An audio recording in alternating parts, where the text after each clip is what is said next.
வீற்றிருக்கும் உயரமும் உன்னதமுமான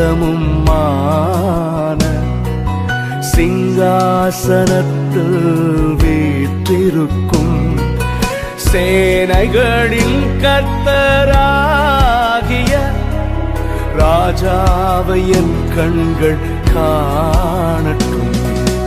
சேனைகளின் கர்த்தராகிய ராஜாவை என் கண்கள் காணட்டும்.